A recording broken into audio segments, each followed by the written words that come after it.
Assalamualaikum warahmatullahi wabarakatuh. Saya Nabila Alyaminati, nomor absen 17 dari kelompok 4 akan mempresentasikan materi 4, yaitu A. Kedudukan dan makna pembukaan Undang-Undang Dasar Negara Republik Indonesia tahun 1945. 1. Kedudukan pembukaan Undang-Undang Dasar Negara Republik Indonesia tahun 1945. Sebagai awal kita mempelajari isi pembukaan Undang-Undang Dasar Negara Republik Indonesia tahun 1945, maka cobalah kalian baca secara cermat naskah pembukaan Undang-Undang Dasar Negara Republik Indonesia tahun 1945. Buatlah catatan-catatan yang menurut kalian penting atau hal yang tidak kalian ketahui, seperti istilah yang sulit bagi kalian, pokok kalimat, dan sebagainya. Selanjutnya, cobalah kalian mencari informasi dari berbagai sumber belajar untuk menjawab semua rasa ingin tahu kalian. Manfaatkan berbagai sumber belajar yang kalian miliki atau tersedia di sekolah dan di rumah, seperti buku PPKN kelas 7, buku penunjang lain, internet, guru, teman, atau narasumber yang lain. Untuk membantu mencari informasi, kalian dapat membaca uraian materi berikut. Namun, kalian tetap harus memprakarya dengan sumber belajar yang lain. Undang-Undang Dasar merupakan sebagian hukum dasar yang tertulis. Di samping hukum dasar yang tertulis, terdapat hukum dasar yang tidak tertulis, yaitu aturan dasar yang timbul dan terpelihara dalam praktik penyelenggaraan negara meskipun tidak tertulis. Hukum dasar yang tidak tertulis ini disebut konvensi. Sebagai hukum dasar, Undang-Undang Dasar Negara Republik Indonesia tahun 1945 merupakan sumber hukum bagi peraturan perundang-undangan dan merupakan hukum tertinggi dengan tata urutan peraturan perundang-undangan di Indonesia. Pembukaan memiliki hubungan yang erat dengan proklamasi kemerdekaan. Pembukaan juga membuat kaidah-kaidah yang fundamental bagi penyelenggaraan negara. Pembukaan merupakan bagian yang tidak terpisahkan dari Undang-Undang Dasar Negara Republik Indonesia tahun 1945 penyelenggaraan negara. Pembukaan merupakan bagian yang tidak terpisahkan dari Undang-Undang Dasar Negara Republik Indonesia tahun 1945. Sistemika Undang-Undang Dasar Negara Republik Indonesia tahun 1945 sebelum perubahan amandemen terdiri atas 1. Pembukaan, 2. Batang tubuh, pasal-pasal, 3. Dan penjelasan. Sistemika Undang-Undang Dasar Negara Republik Indonesia tahun 1945 setelah perubahan amandemen terdiri atas 1. Pembukaan dan 2. Pasal-pasal. Ketentuan tentang Sistemika Undang-Undang Dasar Negara Republik Indonesia tahun 1945 ditegaskan dalam pasal 2 aturan tambahan, yaitu dengan ditetapkan perubahan setelah diamandemen Undang-Undang Dasar ini, Undang-Undang Dasar Negara Republik Indonesia tahun 1945 terdiri atas pembukaan dan pasal-pasal. Assalamualaikum warahmatullahi wabarakatuh. Perkenalkan, nama saya Titi Nikharunisa, absen 31 dari kelas 8B. Di sini saya akan menjelaskan materi 4 bagian hubungan pembukaan dan proklamasi kemerdekaan. Proklamasi kemerdekaan yang memuat 2 hal pokok, yaitu pernyataan kemerdekaan bangsa Indonesia dan tindakan yang harus segera dilakukan dengan pernyataan kemerdekaan. Alinea ketiga pembukaan Undang-Undang Dasar Negara Republik Indonesia tahun 1945 memuat pernyataan kemerdekaan. Pernyataan kemerdekaan di alinea pertama ini diawali dengan pernyataan bahwa kemerdekaan adalah hak segala bangsa.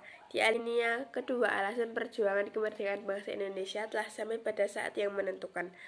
Juga dipertegas dengan bahwa Kemerdekaan merupakan atas berkat rahmat Allah Tuhan yang Maha Kuasa dan didorongkan oleh keinginan leluhur. Dengan demikian, pada dasarnya, alinea 1 sampai alinea 3 merupakan uraian terperinci dari kalimat pertama proklamasi kemerdekaan. Alinea 4 memberi arah pertanggungjawaban terhadap pelaksanaan proklamasi kemerdekaan. Kemudian, isi pokok kedua proklamasi kemerdekaan yaitu tindakan yang harus segera dilakukan, antara lain dengan menetapkan Undang-Undang Dasar Negara Republik Indonesia tahun 1945 yang membuat pembukaan.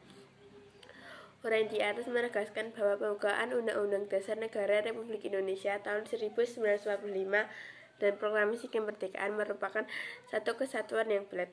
Makna yang terkandung dalam pembukaan merupakan amanat dari proklamasi. Sekian dari saya, terima kasih. Wassalamualaikum warahmatullahi wabarakatuh. Assalamualaikum warahmatullahi wabarakatuh. Nama saya Gibran Aulia Zuma, absen 12. Saya ingin membacakan kedudukan dan makna pembukaan UUD Negara Republik Indonesia tahun 1945. Nomor 3. Pembukaan pembuat pokok kaidah negara yang fundamental. UUD Negara Republik Indonesia tahun 1945. Atas pembukaan dan pasal-pasal dilihat dari tertib hukum, keduanya memiliki kedudukan. Pembukaan memiliki kedudukan yang lebih tinggi daripada pasal-pasal karena pembukaan merupakan pokok kaidah negara yang fundamental, stats fundamental norm bagi negara Republik Indonesia. Sebagai pokok kaidah negara yang fundamental, pembukaan telah memenuhi persyaratan sebagai berikut. Berdasarkan sejarah terjadinya bahwa pembukaan ditentukan oleh pembukaan negara PPKI yang mendapatkan UUD Negara Republik Indonesia tahun 1945 telah mewakili bangsa Indonesia. B. Berdasarkan isinya bahwa pembukaan memuat asas falsafah negara Pancasila, asas politik negara, kedaulatan rakyat dan tujuan negara. C. Pembukaan menetapkan adanya suatu UUD Negara Republik Indonesia. Pembukaan UUD 1945 Negara Republik Indonesia tahun 1945 juga mengatakan nilai lestari mengandung makna mampu menampung dinamika masyarakat dan aku tetap menjadi landasan perjuangan bangsa. Oleh karenanya pembukaan UUD memberikan landasan dalam pergerakan perjuangan kemerdekaan dan selama pembangunan bangsa Indonesia. Pembukaan UUD Negara Republik Indonesia tahun 1945 akan mampu menampung dinamika dan permasalahan kebangsaan selama bangsa Indonesia mampu menjiwai dan memegang teguh Pancasila dan UUD Negara Republik Indonesia 1945. Cukup sekian. Wassalamualaikum warahmatullahi wabarakatuh. Assalamualaikum warahmatullahi wabarakatuh. Nama saya Novalis Putra Wardani, absen 19, akan mempresentasikan 4 makna alinea pembukaan UUD Negara Republik Indonesia tahun 1945. Alinea pertama. Alinea pertama pembukaan UUD Negara Republik Indonesia tahun 1945 menunjukkan keteguhan dan tekad bangsa Indonesia untuk menegakkan kemerdekaan dan menentang penjajahan. Alinea ini memuat dalil objektif, yaitu penjajahan di atas dunia harus dihapuskan karena tidak sesuai dengan peri kemanusiaan dan peri keadilan, dan kemerdekaan merupakan hak asasi semua bangsa di dunia. Alinea pertama juga mengandung dalil subjektif, yaitu aspirasi bangsa Indonesia untuk melepas penjajah. B. Alinea kedua, bahwa perjuangan bangsa Indonesia yang telah mencapai tingkat yang menentukan. B. Bahwa momentum yang telah tercapai dimanfaatkan untuk kemerdekaan. C. Kemerdekaan harus diisi dengan mewujudkan kemerdekaan bersatu, berdaulat, adil, dan makmur. Alinea ini menunjukkan kebanggaan dan penghargaan atas perjuangan bangsa Indonesia selama merebut kemerdekaan.